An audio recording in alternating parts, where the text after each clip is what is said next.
Hello friends, स्वागत है आपका हमारे चैनल पर। मैं आपकी पूनम आज आप सभी के लिए अनपढ़ पत्नी की कहानी पार्ट 2 लेकर आई हूँ। आपने कल सुना कि जब पति परदेश कमाने चला जाता है तो भौजाई अपने देवर से कहती है कि भैया को एक चिट्ठी लिखकर भेज दो, उनकी बड़ी याद आ रही है, घर चले आएं। तो देवर उस चिट्ठी में गलत सलत लिख करके भाभी के खिलाफ में कि भाभी नेचर की सही नहीं है, उस चिट्ठी में लिखकर भाई तक भेज देता है। और भाई उस चिट्ठी को पढ़कर परेशान हो जाता है। घर पहुंचकर बीवी से बिना कुछ पूछे उसके ऊपर भड़क पड़ता है और कहता है, गंगा जी नहलाने के बहाने ले जाता है। बीवी अपने पति की बात समझ जाती है और गंगा जी में कूदकर अपनी जान दे देती है और कहती है कि मेरे 2 लाल हैं, इन दोनों लाल की आप देख रेख करिएगा, मैं तो जा रही हूँ। उनके हाथ में सौंप देती है। इस प्रकार पार्ट 1 में आपने स्टोरी सुनी। अब पार्ट 2 में इसके आगे क्या होता है आप सभी को सुनाऊंगी। पति वहां से लौट कर आता है और भैया से कहता है कि आप दोनों बच्चों को मेरे रख लीजिए, मैं परदेश कमाने जा रहा हूं। जैसे आप चंदन को मानती हैं वैसे ही मेरे बेटे को प्यार करिएगा। फिर आगे क्या होता है आप सभी की पूनम आप सभी के लिए पार्ट 2 भी लेकर आई हूँ। जिस तरह से आपने पार्ट 1 को प्यार दुलार आशीर्वाद दिया, इस सोहर गीत पार्ट 2 को भी दीजिए। मैं बार बार आप सभी से हाथ जोड़ के रिक्वेस्ट करती हूँ, आप मेरे परिवार हैं, बिना आपके मेरा कोई वजूद नहीं है। तो प्लीज घूंघट में रहकर मेरे हौसले को, मेरी हिम्मत को आपने बढ़ाया है, तभी आज पूरे यूट्यूब पर घूंघट वाली भाभी के नाम से जानी जाती हूँ। यह पहचान मेरी आपने दी है, आप सभी का दिल से बहुत बहुत धन्यवाद करती हूँ। इसी तरह आगे के सफर में मेरे साथ बने रहिएगा। अगर आप भी मेरी आवाज में गीत सुनना पसंद करते हैं या आपकी कोई फरमाइश है तो मेरे कमेंट बॉक्स में जरूर बताइए। और हाँ, कमेंट जब करिए तो अपना नाम और कहाँ के रहने वाले हैं जरूर बताइए, तभी मैं आपका नाम ले पाऊंगी।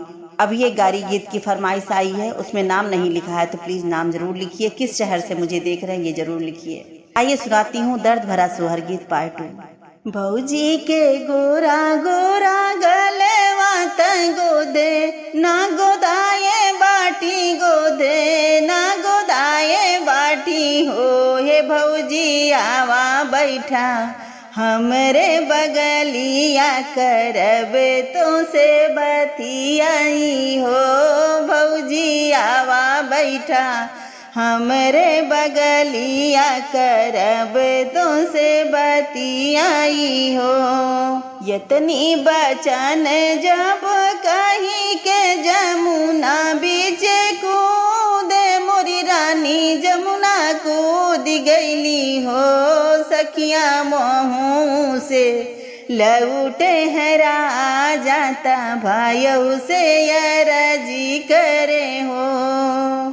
यतनी बचन रानी कही के जमुना बीच डूबे, जमुना बीच डूब गईली हो।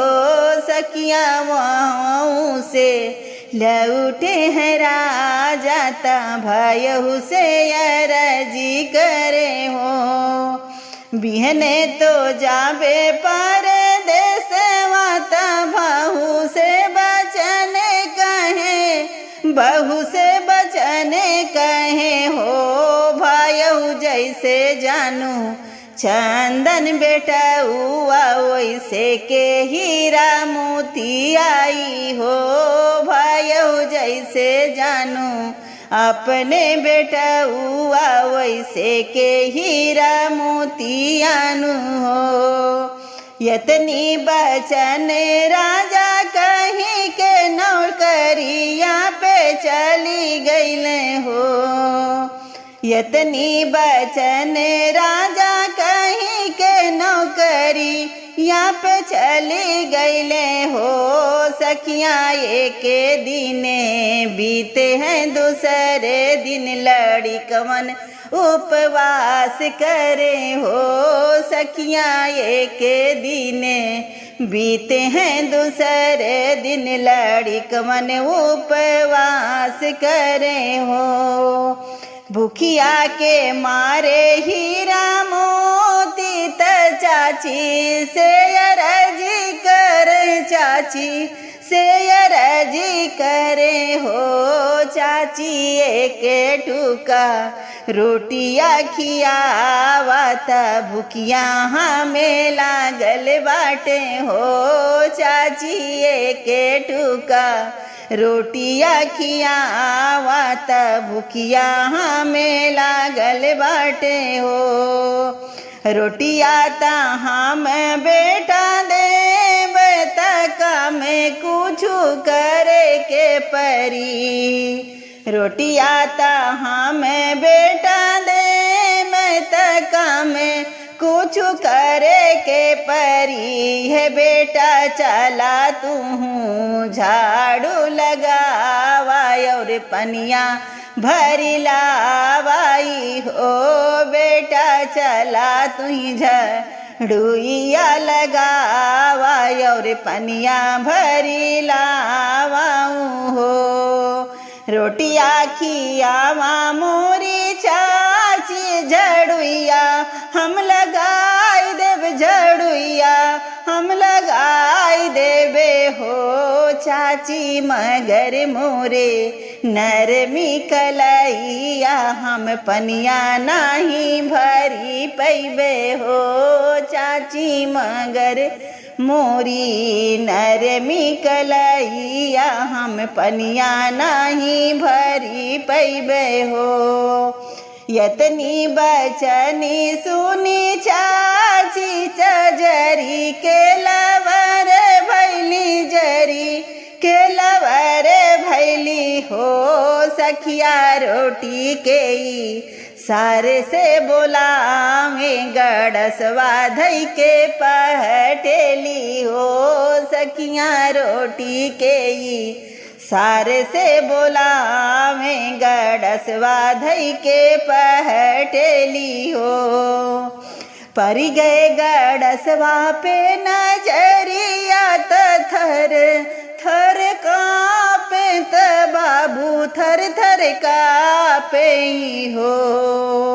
परी गए गड़सवा पे नजरिया त बाबू थर थर कापे त बाबू थर थर कापे हो।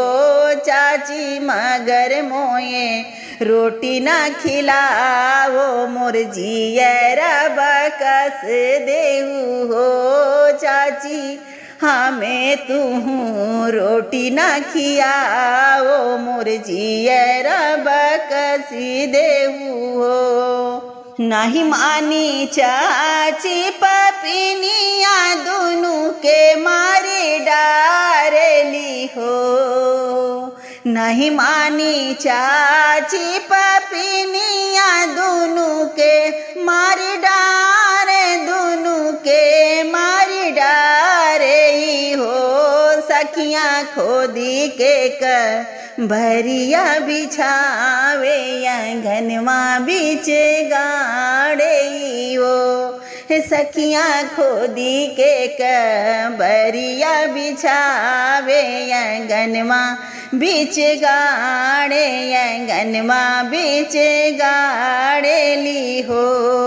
सपने में बोले हीरा मोती त पापा से अर्जी करे पापा से अर्जी करे हो। पापा एक टुका रोटियाँ खियाऊ ताता भूखिया में लागल बाटे हो।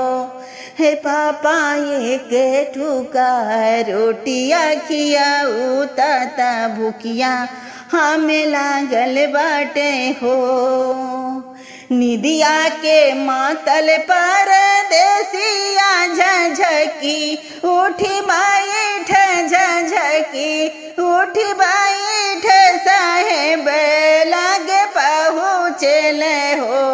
साहब दैना देता मोर तन खहिया त मोहिया हमें लागल बाटे घर के हम जाइब हो। साहब दैना देता हमें तन खहिया हम घरे अपने जाइब हो। सजमेटी कटेवा कटावे त भोरे घरवाया में त भोरे घरवाया मई हो।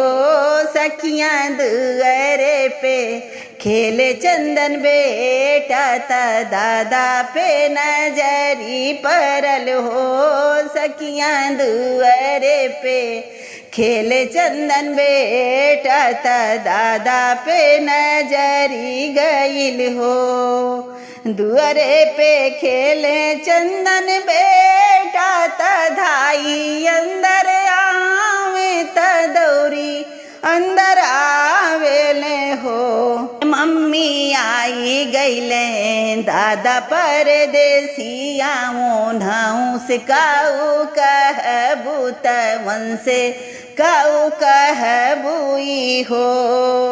जहमा ललन के कबरिया पलंगी यहाँ बिछावे पलंगी यहाँ बिछावई हो। भायऊ कहाँ गए हीरा मोती लाल मर मोहिया लागल बाटे मोर मोहिया लागल बाटे हो। भायऊ कहाँ गए हीरा मोती लाल मोर मोहिया लागल बाटई हो। तनिको ना गम करा जेठऊ त खाई के आराम करा खाई के आराम करा हो। जेठऊ हीरा मोती गए ननिया उरे सवेरे हम बोलाई लेबे हो। हे जेठऊ हीरा मोती गए ननिया उरे सवेरे हम बोलाई लेबे हो। सपने में बोले हीरा मोती त पापा से अर्जी करे पापा से अर्जी करे हो। हे पापा टारी लेता अपने पलंगिया त सिनवा मोरी दर्द करे हो। हे पापा टारी लेता अपने पलंगिया त सिनवा मोरी दर्द करे सिनवा मोरी दर्द करे हो। झझकी के उठे परदेसिया कबरे लागे खो दे कबरे लागे खो दई हो। सखियां दुनू लनवा के पावे त गले चिपकावे हो। सखियां दुनू जेल लनवा के पावे त गले चिपकावे हो। दोनों ललन के उठावे जमुना तीर पहुँचे जमुना तीर गई लेने हो। दोनों ललन उठाई जमुना तीर पहुँचे जमुना तीर गई लेने हो। रानी नीचे वहाँ से रोपती अचरे वाला लने अपन लाई ले तू हो। रानी नीचे वहाँ से रोपती अचरे वाला लनवाया अपन लाई ले तू हो। वहाँ से लौटे परदेसिया दर्जी या बोलावे दर्जी या बोलावे ले हो। हे दर्जी सिलना देता कथरी गुदरिया त जोगिया बनी जाइब त जोगिया बनी जाइब हो। हे जोगी सिलना देता कथरी गुदरिया त जोगिया बनी जाइब त जोगिया बनी जाइब हो। आप सभी को मेरा गीत कैसा लगा कमेंट करके जरूर बताइएगा। गीत बहुत लंबा था इसलिए 2 पार्ट में करके डाली हूँ। इस गीत से हम लोगों को ये सीखने को मिलता है हमें किसी के बहकाव में ना आकर एक दूसरे के ऊपर भरोसा करना चाहिए, जिससे मेरा दाम्पत्य जीवन खुशहाल रहे। कोई गलती हुई हो छोटी बहन समझ के माफ करिएगा। मिलती हूँ अगले वीडियो में, तब तक के लिए हर हर महादेव।